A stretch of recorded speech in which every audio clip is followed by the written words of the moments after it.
Joel McKibben from 350.org, and you are tuned to Free Speech TV.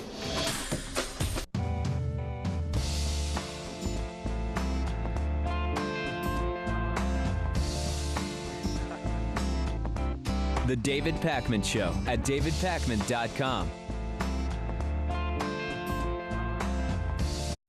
If you have not been covering, if you've not been following what's been going on with the Fukushima radiation disaster at the Japanese nuclear power plant, I'm going to give you a little bit of an overview, and it is very, very disturbing. Over the weekend, a friend of mine said, you know, you've got to follow up on what's happening with Fukushima. There's problems with a number of animals on the West Coast. There seem to be radiation issues with kids' thyroids on the West Coast and any number of things.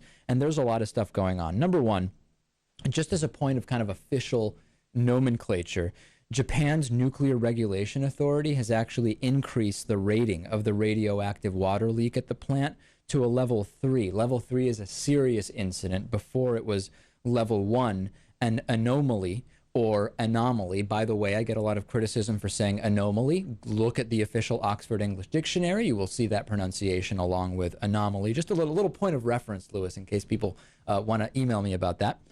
The West Coast has had seafood affected, no question about it. So more than a year ago, 15 out of 15 bluefin tuna that were tested in California waters were in fact contaminated with radioactive cesium from Fukushima. The Associated Press reports that both scientists and native elders in British Columbia say sockeye salmon numbers have decreased significantly.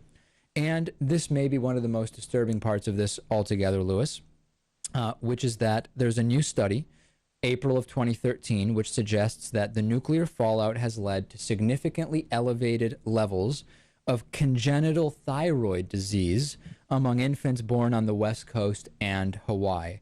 This is an absolute disaster, as was the case with Deepwater Horizon and is often the case with oil spills, Lewis. The news is never representative of how bad the situation really is.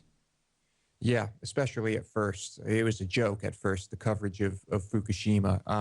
And like with disasters of this nature, I mean, the effects last for decades. It's catastrophic. I feel really bad for the people of Japan affected by this.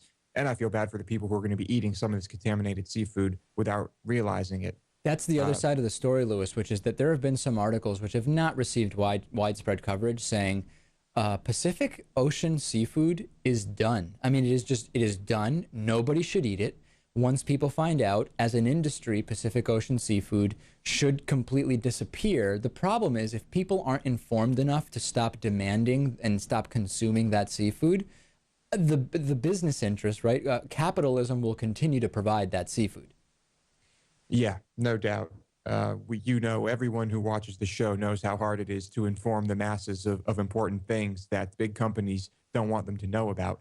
But you know what? Overall, I don't think this still changes my mind about nuclear power. I still think nuclear power is a great option in certain places and in certain circumstances. Maybe so. We've had that conversation before. You know, I don't want to open that can of worms now, but interesting news over the weekend that Vermont Yankee nuclear power plant, very close to the former headquarters of the David Pakman Show, is going to be decommissioned and will be closing after much controversy. So we'll talk about that more at another point, and that's a different conversation to have. And just because I'm not addressing it now does not mean I agree with Lewis. So please, no emails saying I'm on board with Lewis that nuclear is great. I have mixed feelings about it for a number of reasons.